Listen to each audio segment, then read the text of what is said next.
Saudaraku, hari ini firman Tuhan yang saya bagikan, saya percaya bukan judul biasa, tapi saya yakin ini yang Tuhan mau kerjakan di tengah-tengah kita, di gereja kita, dalam hidup pribadi kita masing-masing. Ini rema yang daripada Tuhan. Are you ready? Apakah Anda siap? Judul khotbahnya dan yang saya percaya remanya yang Tuhan mau kerjakan. Restoration is coming. Terima ini dengan baik-baik dalam nama Yesus. Pemulihan datang. Pemulihan terjadi di dalam kehidupan saudara. Semua yang sempat rusak, semua yang sempat hancur, semua yang sempat diambil, dicuri oleh musuh, oleh iblis dari hidup saudara. Saat ini aku deklarasikan restoration is coming. Pemulihan datang, pemulihan dalam kesehatanmu datang, pemulihan dalam keuanganmu datang, pemulihan nama baikmu datang, pemulihan terjadi. Haleluya. Saya percaya sungguh-sungguh ini rema yang dari Tuhan. Nah, kadang-kadang dalam hidup kita hal-hal terjadi sehingga mengakibatkan kita kehilangan. Sesuatu terlepas, impian itu terlepas dari kehidupan kita. Atau berkat yang sudah Tuhan kasih kemudian rusak, kemudian hilang, kemudian hancur. Dan semua kerusakan di dalam kehidupan kita itu bisa disebabkan berbagai macam hal. Yang pertama disebabkan oleh orang-orang yang mungkin gak suka sama saudara. Orang-orang yang iri, orang-orang yang jahat, yang bersekongkol, yang berencana jahat untuk menjegal saudara, untuk memfitnah saudara, untuk mensiasati di dalam hidup saudara. Intinya untuk membawa sesuatu yang negatif, sesuatu yang buruk, sehingga kerusakan terjadi. Atau bisa saja kerusakan yang terjadi yang ada di dalam hidup saudara diakibatkan oleh peperangan rohani. Ada serangan-serangan panah berapi dari si jahat yang iblis sedang luncurkan untuk menghanguskan hidup saudara, untuk merusak, untuk mencuri sesuatu di dalam kehidupan saudara. Alkitab sendiri katakan bahwa peperangan kita bukan melawan darah dan daging, tetapi melawan roh-roh jahat dan penghulu di udara. Karena itu kerusakan terjadi, karena itu chaos terjadi di dalam pernikahan. Karena itu chaos terjadi di dalam keluarga kita. Karena itu hal-hal yang kayak gak masuk akal tapi dampaknya kerasa banget. Dampaknya itu merusak banget. Itu Anda sedang rasakan dalam hidupmu. Bahkan sepanjang tahun ini pergumulan dan tantangan-tantangan yang rasanya kayak melampaui kekuatan saudara. Mungkin itu yang engkau rasakan. Atau bisa jadi kerusakan-kerusakan itu juga disebabkan oleh kesalahan kita sendiri. Kita salah langkah, kita salah ambil keputusan. Karena mungkin kekurangan kita, kelemahan di dalam karakter kita. Akibatnya keluarga kita kacau, pernikahan kacau. Akibatnya keuangan kita berantakan, pekerjaan jadi turun. Yang namanya kerusakan hidup bisa diakibatkan oleh berbagai macam hal. Tapi hari ini dengan tegas apapun kondisi yang Anda alami saat ini. Just get ready. Siap-siap. Desember ini. Bulan Natal ini. Saya deklarasikan untuk hidupmu. Inilah bulan pemulihan terjadi. Inilah bulan pemulihan dimulai di dalam kehidupan saudara. Amin. Anda sendiri harus mengerti bahwa Natal itu sendiri bukti bahwa Tuhan serius kalau mau memulihkan kita. Dia nggak cuma lip service, dia nggak cuma ngomong di mulut, dia nggak cuma retorika saja. 2000 tahun yang lalu ketika Tuhan mau memulihkan hubungan manusia dengan Allah Bapa, Yesus turun ke dunia jadi manusia. Dia berikan hidupnya buat saudara dan saya. Artinya kalau Tuhan ngomong dia mau memulihkan, He will do it. Surely He will do it for you, for you, for you. Untuk saudara, Tuhan akan pulihkan semua yang rusak di dalam kehidupan saudara. Kita kasih tepuk tangannya pula yang paling meriah buat Tuhan kita. Kenapa? Karena our God is the God of restoration. Tuhan kita adalah Tuhan yang sanggup untuk memulihkan. Dan yang saya doakan ketika pemulihan itu terjadi, akan ada orang-orang di tempat ini yang bulan ini juga engkau akan bersaksi. Sebelum tahun ini selesai. Tinggal berapa hari ini? Ya, tinggal berapa minggu tepatnya. Tapi saya berdoa sebelum tahun ini selesai, pemulihan terjadi, bukan pemulihan biasa, tapi sungguh-sungguh engkau akan melihat double favor itu Tuhan kerjakan dalam hidup saudara. Karena dia adalah the God of restoration. Tuhan yang sanggup untuk memulihkan. Beberapa hari yang lalu ada satu jemaat yang cerita sama saya, jemaat Jakarta. Ketika awal tahun mendengarkan rema yang disampaikan di gereja kita, bahwa 2025 ini adalah the year of double favor. Dia menangkap, dia mengamini itu. Tapi yang terjadi, dia cerita sama saya, malah justru rasanya sebaliknya. Bukannya double favor, tapi double problems. Ada gak yang ngalamin juga seperti itu? Ya. Dan a lot of things, bad things happen. Bahkan pabriknya kebanjiran sehingga mengakibatkan kerugian yang double-double. Tapi di dalam situasi seperti itu, dia percaya ada favor Tuhan yang sanggup untuk memulihkan. Ada favor Tuhan yang sanggup untuk mengangkat kembali. Ada favor Tuhan yang sanggup untuk memberkati. Dan dia tetap berdiri teguh di dalam iman. Dia percaya kalau Tuhan sudah berjanji, Tuhan akan genapi setiap janjinya. Dia berjuang sepanjang tahun ini. Tapi kemarin dia cerita, bulan Oktober kemarin, Tuhan mengadakan kejutan. Dalam sejarah dia berbisnis, dalam sejarah dia berusaha. Justru di bulan Oktober kemarin terjadi mujizat yang memecahkan rekor. Dia ngalami orderan, banjir order secara luar biasa. Itu bulan Oktober, bulan Novembernya 3 kali lipat dari bulan Oktobernya yang sudah memecahkan rekor. Jadi apa yang tidak terbayangkan, tidak terpikirkan di akhir tahun ini Tuhan kerjakan. Dan doa saya hal yang sama bahkan lebih lagi terjadilah di dalam hidup saudara. Restoration coming. Pemulihan datang di dalam setiap aspek di dalam hidup saudara. Pemulihan di dalam mental health saudara. Pemulihan di dalam hati saudara. Pemulihan di dalam sukacita saudara. Terjadi. Dan ketika Tuhan memulihkan, saudara tahu, Tuhan kalau memulihkan bukan cuma pemulihan yang eksternal. Tapi pemulihan yang internal. Bahkan seringkali Tuhan itu suka memulai sesuatu, ngerjain dari dalam kita terlebih dahulu. From the inside out. Kalau dalamnya dipulihkan, luarnya dipulihkan. Benar apa tidak? Kalau hatinya dipulihkan, pernikahannya dipulihkan, keluarganya dipulihkan. Kalau mindsetnya dipulihkan, nanti bisnisnya dipulihkan, pekerjaannya dipulihkan. Setiap area dalam hidup kita akan dipulihkan ketika kita membuka diri dan Tuhan kerjakan pemulihan dari dalam. Karena kadang-kadang saudaraku yang jadi masalah seringkali problem yang kita alami dalam hidup kita itu dimulai di dalam diri kita sendiri. Karena itu hari ini siapkan diri saudara. Karena bukan hanya keuangan yang dipulihkan, pekerjaan dipulihkan, kesehatan dipulihkan.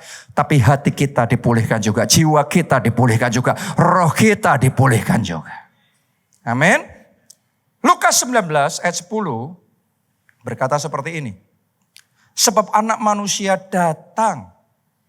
Yesus Kristus datang untuk mencari dan menyelamatkan yang hilang.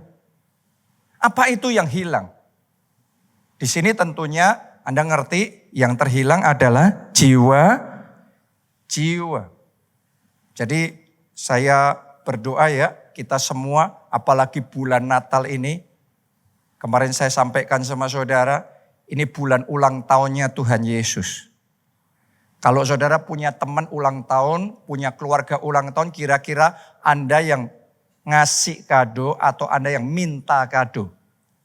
Ada yang tahun ini minta kado sama yang ulang tahun? Kebangetan kan ya? Oke, tapi berapa banyak orang Kristen di bulan Desember ketika kita merayakan kelahiran Tuhan Yesus yang artinya ulang tahunnya Tuhan Yesus, berapa banyak yang justru malah minta kado Natal.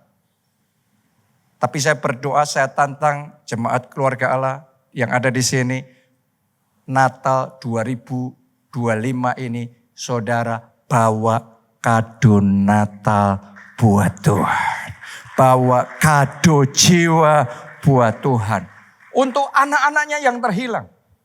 Jiwa-jiwa yang terhilang. Orang-orang yang sudah terhilang gak pernah nongol lagi, gak pernah kelihatan lagi. Orang-orang yang sudah sempat mundur dari pelayanan. Orang-orang yang sudah sempat kehilangan imannya. Hari ini saya ingin tantang dan saya ingin ajak saudara untuk membuka hati saudara, menyediakan diri saudara dipakai oleh Tuhan di bulan Desember ini. Bawa jiwa buat Tuhan. Ada yang percaya katakan amin dan kita kasih tepuk tangannya boleh paling meriah buat Tuhan kita. Amin. Sepanjang bulan Desember ini ya, ayo kita benar-benar bersama-sama bawa kado jiwa buat Tuhan. Tapi balik di dalam khotbah kita hari ini. Bukan cuma jiwa-jiwa yang terhilang. Tapi kadang-kadang ada hal-hal yang berharga yang hilang dari hidup kita. Ayo kita baca di dalam Kejadian 3 ayat 8 sampai ayat yang ke-10. Ini kisah tentang Adam dan Hawa ketika mereka jatuh dalam dosa. Ketika mereka mendengar bunyi langkah Tuhan Allah yang berjalan-jalan dalam taman itu pada waktu hari sejuk. Bersembunyilah manusia dan istrinya itu terhadap Tuhan Allah di antara pohon-pohonan dalam taman. Waktu saya renungkan kisah ini, rada geli juga saudaraku. Pohon itu kan yang nyiptain Tuhan. Tapi mereka mau sembunyi dari Tuhan di balik pohon-pohon itu. Ibaratnya teman kita mau sembunyi di depan CCTV yang kita pasang. Gimana Tuhan gak tahu coba? Ya, tapi ini yang manusia lakukan. Jadi Tuhan pasti tahu. Tapi lihat saudaraku, walaupun Tuhan tahu, ayat yang berikutnya, ayat yang ke-9 ditulis begini. Tetapi Tuhan Allah memanggil manusia itu dan berfirman kepadanya. Coba Anda perhatikan. Apa kata Tuhan? Di manakah engkau? Ia menjawab, ketika aku mendengar bahwa engkau ada di dalam taman ini, aku menjadi takut karena aku telanjang, sebab itu aku bersembunyi. Saudara harus ngerti bahwa pertanyaan Tuhan kepada Adam dan Hawa, di mana engkau? Ini bukan pertanyaan tentang lokasi. Tapi ini adalah panggilan hati. Karena Tuhan tahu exactly di mana Adam dan Hawa berada, sembunyi Tuhan tahu. Tapi buat Tuhan, dia ngerasa hari itu ada yang beda dengan Adam dan Hawa. Biasanya kalau Tuhan datang, mereka yang paling pertama nyambut Tuhan. Mereka tuh paling senang, paling suka dekat sama Tuhan. Tapi hari itu kenapa mereka menjauh dari Tuhan? Kayak ada yang beda nih. Biasanya mereka paling ceria. Tapi Anda kalau punya teman yang biasanya ceria, terus kemudian hari itu kayak gak lihat senyumnya, Anda ngerasa berbeda gak? Kamu kok beda hari ini? Itu yang Tuhan rasakan dari Adam.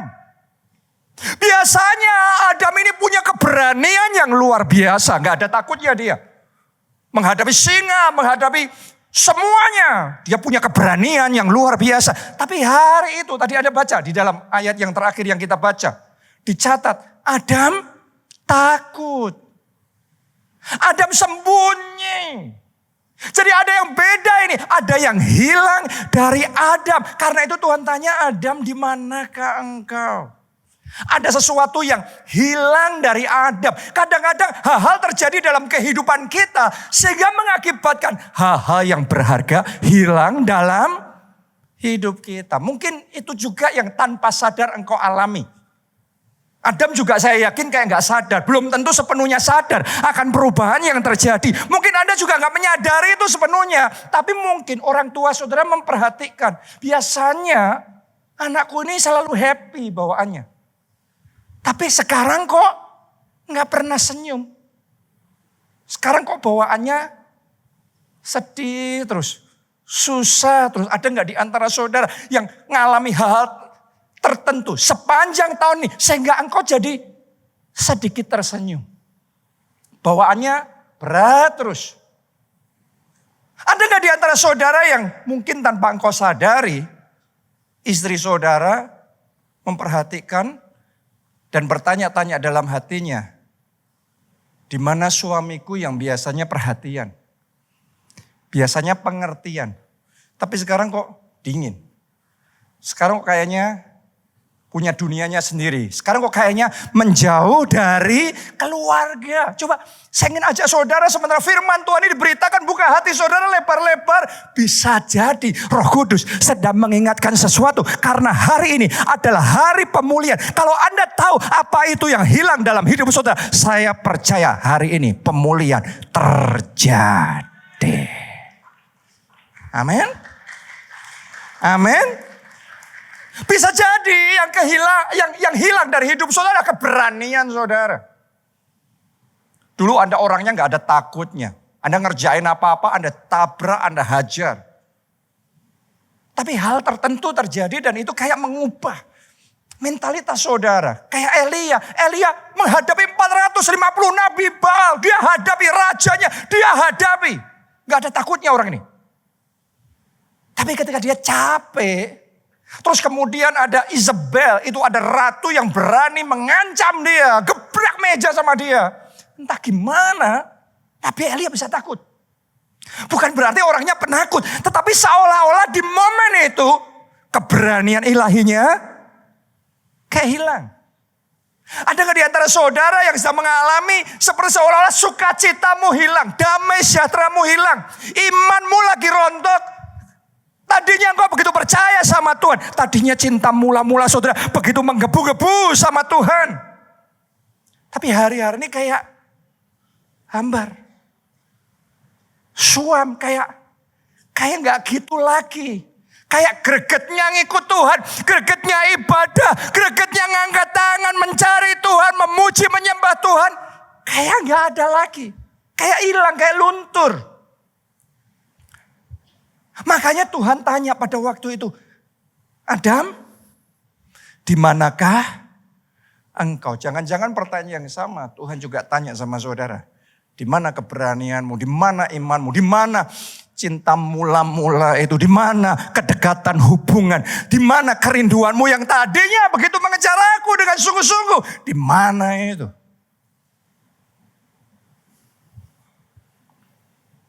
Saudaraku, hari ini saya percaya Tuhan ada di tengah-tengah kita dan Dia sedang bersiap untuk mengerjakan pemulihan itu di dalam kehidupan saudara. Tapi mari kita perhatikan. Kita lihat ya dalam kehidupan Musa di Keluaran 6 ayat yang ke-11. Ditulis begini. Tetapi Musa berkata di hadapan Tuhan. Ini Musa yang di padang gurun Midian. Waktu dia pelarian. Setelah membunuh orang Mesir untuk membela orang Israel, dia lari dari Mesir di padang gurun 40 tahun di sana. Terus kemudian dia ketemu sama Tuhan dan Tuhan panggil dia untuk balik ke Mesir. Untuk menghadapi Firaun dan membebaskan umat Israel.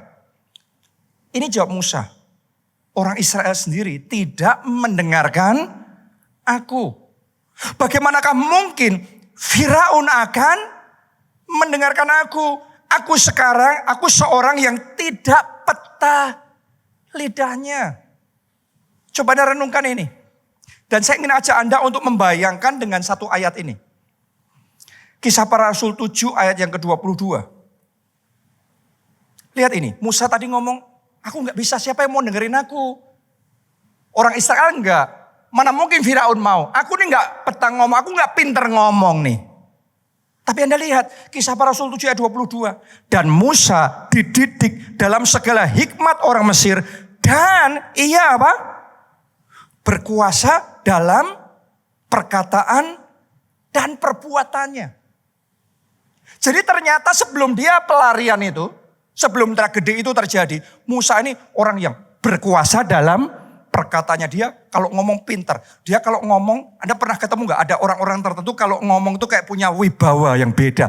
Kayak ada otoritas ilahi yang beda. Ngomongnya sama, orang lain gak didengerin. Tapi kalau dia yang ngomong, orang lain ngikutin. Musa tuh orangnya. Dia punya karismanya. Dia punya greget di dalam ngomongnya. Dia punya wibawa ilahinya. Dia punya posisinya. Dia punya nyalinya. Dia punya keberaniannya. Waktu berkata-kata. Tapi ketika tragedi itu terjadi. Di mana dia bunuh orang Mesir. Dan dia lari di padang gurun Midian. Dan hidupnya berubah. Tadinya dia pangeran. Sekarang dia pelarian. Seolah-olah semua nyalinya hilang. Seolah-olah tiba-tiba ketajamannya turun. Kemampuannya bicara. Tadinya fasih banget, confident banget kalau ngomongan.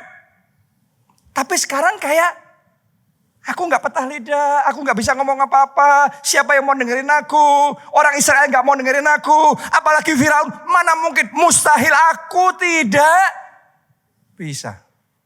Itu Musa tuh. Itu Musa. Bisa jadi gak ada di tempat ini Anda yang juga merasa kehilangan ketajaman saudara. Tadinya Anda hebat banget, mungkin di dalam bisnis, mungkin di dalam aspek tertentu, bidang tertentu. Anda mungkin di dalam marketing, Anda orang yang pintar ngomong. Anda tahu gimana ngelakuin sesuatu, gimana ngegolkan sesuatu. Anda punya ketajaman yang luar biasa. Tapi sesuatu terjadi sejak saat itu, kosong. Sejak saat itu kayak hilang aja. Kepintarannya hilang. Kreativitasnya hilang. Saya pernah waktu saya sekolah Alkitab di Amerika, saya pernah dengar salah satu dosen saya cerita, kepala sekolahnya cerita, ini orang yang pintar sekali. Sejak dari dia kuliah, pintarnya luar biasa. Tapi sempat diizinkan dalam hidupnya ada satu masa di mana seolah-olah kayak syarafnya itu ketarik atau gimana, sejak saat itu mikir aja nggak bisa. Seolah-olah semua kepandaiannya, semua ketajamannya hilang begitu saja. Ada nggak di tempat ini yang merasa tahun ini seperti seolah-olah confidence-nya hilang, kreativitasnya hilang, kehebatannya hilang, ketajamannya hilang, anointing-nya hilang, pengurapannya hilang. Dan itu persis yang dialami oleh Musa pada waktu itu. Yang sangat penting yang ada dalam hidupnya justru hilang. Tapi yang hebat gini, yang sudah hilang bisa dipulihkan. Apa yang sudah luntur dari Musa, Tuhan bisa kembalikan itu. Pada waktu itu, di momen ilahi, di kairosnya Tuhan. Tuhan datang, Tuhan menampakkan diri kepada Musa dalam bentuk api. Dalam bentuk api yang ada di dalam semak itu. Dan semak itu tidak terbakar. Dan Tuhan ngomong, akulah aku. Dan aku mengutus engkau kembali ke Mesir. Aku mengutus engkau kembali ke Firaun untuk membebaskan umatku. Di momen itu Tuhan jamah, Tuhan pulihkan Musa. Dan ketika Tuhan pulihkan Musa, bukan cuma balik seperti Musa yang dulu, yang pintar ngomong secara jasmani, pintar ngomong secara manusia dengan hikmat Mesir, dengan hikmat manusia. Tapi sekarang Tuhan upgrade naik level. Perkataan Musa, perkataan yang berkuasa. Bukan cuma berkuasa biasa, tapi berkuasa dengan kuasa Allah. Dengan perkataan-perkataan firman yang dia sampaikan. Tulah demi tulah menghajar Mesir. Mujizat dan tanda ajaib terjadi secara luar biasa. Artinya gini, kalau Tuhan pulihkan, Tuhan tidak pulihkan sama seperti sebelumnya. Tuhan pulihkan berlipat kali ganda, lebih dari yang dipikirkan oleh manusia, lebih dari batasan-batasan kita sebagai manusia. Tuhan kerjakan di dalam kehidupan kita. Mungkin Anda menganggap diri saudara saat ini di titik terendah dalam hidupmu. Hal-hal yang penting, hal-hal yang jadi ketajaman saudara, sesuatu itu hilang dari hidup saudara. Tapi saya nubuatkan, restoration is coming. Dan pemulihan yang akan datang ini bukan pemulihan yang biasa-biasa, tapi ini pemulihan beyond logic. Ini pemulihan yang melampaui akal manusia. Tuhan kerjakan. Ayo tepuk tangannya yang paling meriah buat Tuhan kita dan terima pemulihan yang daripada Tuhan. Karena Tuhan mau mengerjakan pemulihan itu dalam hidup saudara. Anda mau ngalami pemulihan yang dari Tuhan? Anda percaya? Mungkin yang hilang keberanian saudara. Tuhan gak hanya kembalikan keberanian biasa. Tapi keberanian ilahi itu Tuhan akan berikan di dalam hidup saudara. Mungkin blessing Anda hilang dan Anda di titik terendah yang Anda secara manusia berpikir gak mungkinlah bisa balik kayak dulu. Kejayaan masa lalu. Saya mau beritahu saudara, kemegahan yang kemudian, kejayaan yang kemudian akan lebih besar dari kejayaan yang awal dulu. Hari ini, tangkap rema dari Tuhan. Bulan ini, pemulihan dimulai. Siap ngalami pemulihan dari Tuhan? Gimana kita bisa ngalami pemulihan dari Tuhan? Gimana Musa bisa ngalami pemulihan dari Tuhan? Gimana saudara dan saya bisa ngalami pemulihan dari Tuhan? Pemulihan apapun itu. Mari kita baca Yeremia 18 ayatnya yang keempat. Apabila bejana yang sedang dibuatnya dari tanah liat di tangannya itu rusak. Jadi terjadi kerusakan nih. Maka tukang periuk itu mengerjakannya kembali menjadi bejana lain menurut apa yang baik pada pemandangannya. Lihat saudaraku, perhatikan baik-baik. Bejana itu rusak, tetapi dia rusak selama masih di tangan sang penjunan. Yang rusak bisa dipulihkan kembali. Saudara dan saya adalah bejana-bejananya Tuhan. Yang setuju boleh katakan amin saudaraku. Kalau saudara jatuh, jangan keluar dari tangan Tuhan. Kalau saudara gagal, jangan menjauh dari Tuhan. Kalau saudara mengalami kehilangan yang sangat menyakitkan, jangan tinggalkan Tuhan. Jangan menjauh dari Tuhan. Karena untuk kita bisa dipulihkan, yang paling utama, kita ada di tangan Tuhan. Karena tuh hari ini ayo kita mendekat sama Tuhan. Ayo kita datang sama Tuhan. Ayo kita kembali sama Tuhan. Yang jadi masalah adalah bukan kerusakannya, tetapi apakah kita ada di tangan Tuhan apa tidak? Intinya di situ. Saya mau ngomong sama saudara, kegagalan tidak akan menghancurkan saudara. Dosa, kebodohan, masalah dan macam-macam hal yang terjadi yang Anda alami saat ini. Sakit, penyakit tidak akan menghancurkan saudara. Selama Anda ada di tangan Tuhan, masih ada harapan pemulihan bisa terjadi. Karena itu jangan jauh dari Tuhan, jangan lari dari Tuhan. Kadang-kadang ketika orang mengalami masalah kita lari.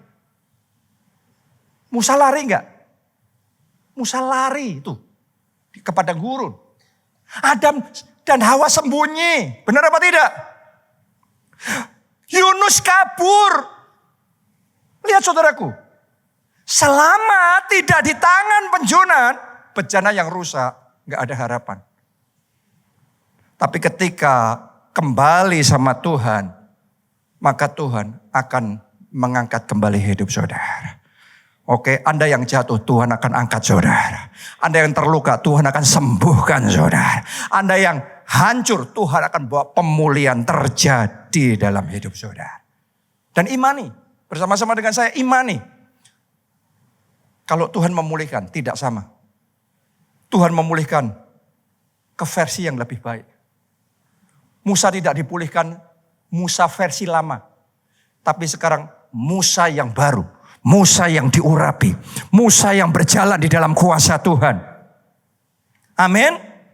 Ketika Tuhan memulihkan saudara, Anda akan dipulihkan lebih baik, lebih kokoh, lebih sabar, lebih tahan uji, lebih efisien, lebih efektif, lebih bersinar terang bagi kemuliaan Tuhan. Dan inilah momen pemulihan saudara. Inilah kairos pemulihan terjadi dalam hidup saudara. Baik itu pemulihan internal, pemulihan dalam hati kita, maupun pemulihan eksternal, pemulihan berbagai aspek hidup kita. Restoration is coming, pemulihan terjadi. Tepuk tangannya yang paling meriah buat Tuhan kita. Saudaraku pernah dengar gak tentang gulungan kitab kuno, Laut Mati yang ditemukan? Waktu ditemukan itu sudah dalam keadaan hancur, remuk, habis, dan tidak bisa dibaca.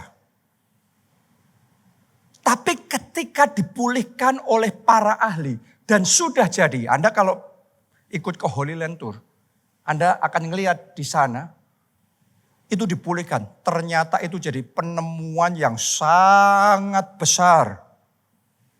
Berisi naskah Alkitab Perjanjian Lama. Ini luar biasa sekali saudaraku. Jadi yang sudah rusak, sudah hancur, sudah tidak terbaca, tapi bisa dipulihkan. Sama halnya saudara, bisa dipulihkan. Serusak, sehancur, segagal, sesakit, sehabis, seremuk apapun hidupmu, bisa dipulihkan. Suatu kali ada satu lukisan tua Yesus yang menggambarkan ketika dia mau disalibkan, dia dianiaya, dia dihajar. Terus kemudian dimahkotai duri. Tapi dia tetap tenang dan tegar menghadapi semuanya itu. Ada kekuatan Allah di dalam kehidupannya. Nah, lukisan itu sudah ratusan tahun, akibatnya warnanya sudah mulai luntur, sudah nggak bagus kondisinya. Terus kemudian ada nenek yang mencoba memperbaiki lukisan itu.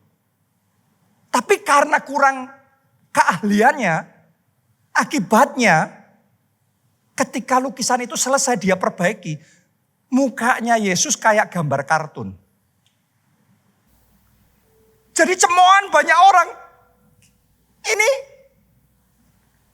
kok kayak gini nih Yesus kartun ini.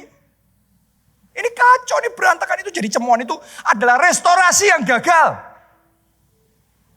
Tapi yang tidak mereka sangka, di kota kecil di mana lukisan itu dipulihkan dan di mana lukisan itu dipamerkan jadi cemoohan dan cibiran orang. Sejak saat itu tiba-tiba banyak turis datang ke kota itu. Sehingga kota itu yang ekonominya sudah ambles, sudah habis. Gara-gara restorasi gagal itu, kota itu jadi booming kembali. Ekonominya gerak kembali dan kota itu diberkati kembali. Bahkan kadang-kadang yang kita anggap gagal, kita anggap kesalahan dalam hidup kita, Tuhan bisa pakai untuk mendatangkan kebaikan. Sebelum tahun ini selesai, sebelum 2025 ini kita akhiri, Anda akan melihat kemuliaan Tuhan. Tuhan bekerja di balik kegagalan. Tuhan berikan kebaikan. Tepuk tangannya yang paling meriah buat Tuhan kita. Siap terima pemulihan? Mari bangkit berdiri bersama-sama.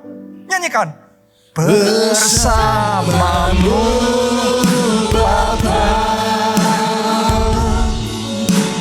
ku lewati semua perkenananmu yang teguhkan hatiku. Engkau yang bertindak, memberi pertolongan, anugerah-Mu besar melimpah bagiku. Mari semuanya kita angkat dua tangan kita, katakan bersama-sama. Bersamamu Bapa, ku lewati semua. Amin. Perkenangan-Mu yang teguhkan hatiku. Engkau yang bertindak, memberi pertolongan, memberi pemulihan. Amin. Anugerah-Mu besar melimpah bagiku. Restorasi dimulai dari Tuhan sendiri. Because He is the God of restoration. Dia Tuhan yang mengerjakan pemulihan. Dan dia yang memulihkan lebih dari yang sebelumnya. Karena itu saya mau ajak saudara yang belum terima Yesus sebagai Tuhan dan Juru Selamat. Ayo buka hati saudara. Undang Yesus masuk dalam hidup saudara. Jadikan Yesus Tuhan dan Juru Selamat saudara. Jadikan Yesus sebagai the God of Restoration itu di dalam kehidupan saudara. Maka saya percaya dosa-dosa saudara akan diampuni. Dan jaminan anugerah keselamatan untuk pasti bisa masuk di dalam kerajaan surga Tuhan berikan dalam hidup saudara.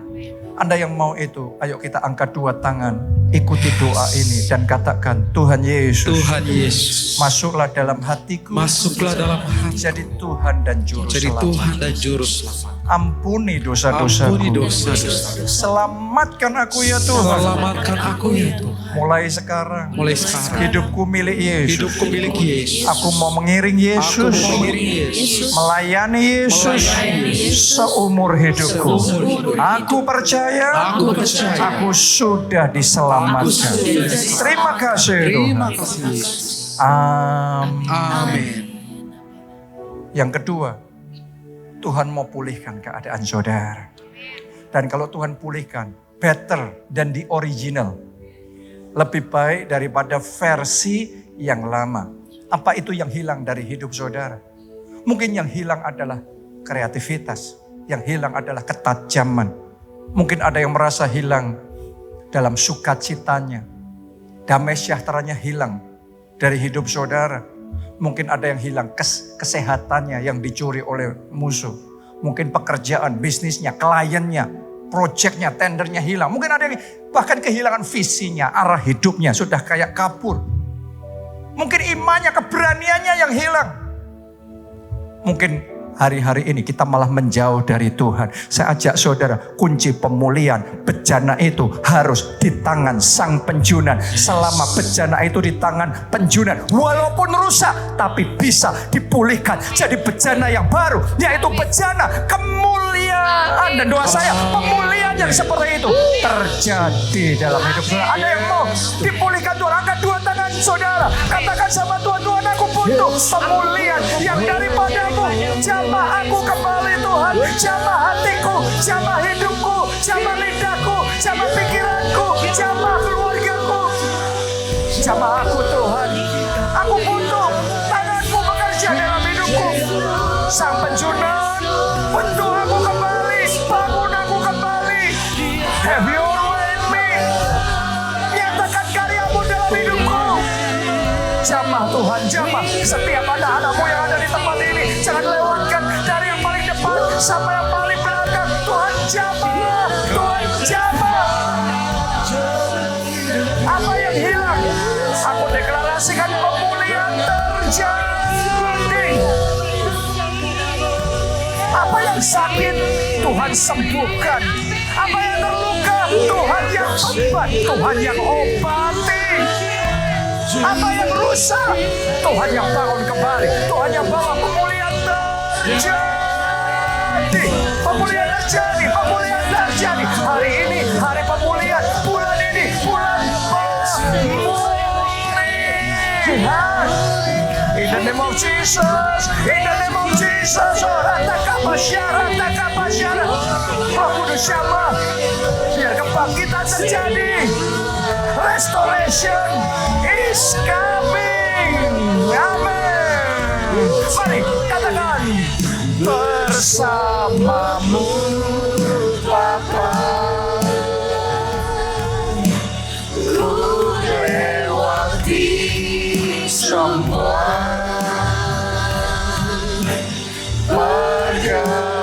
perkenanganmu yang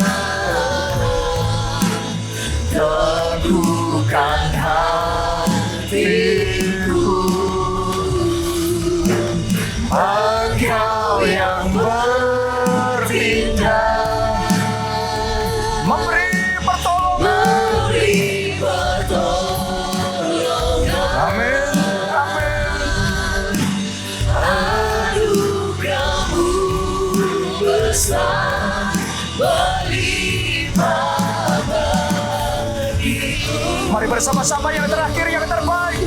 Lambaikan dua tanganku, katakan bersamamu Bapa. Ku lewati semua perkenananmu yang teguhkan hatiku. Engkau yang bertindak memberi pertolongan,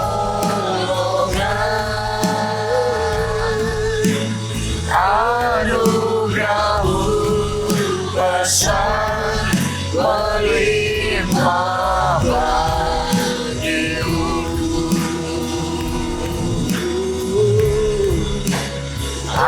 Anugerah-Mu besar melimpah bagiku.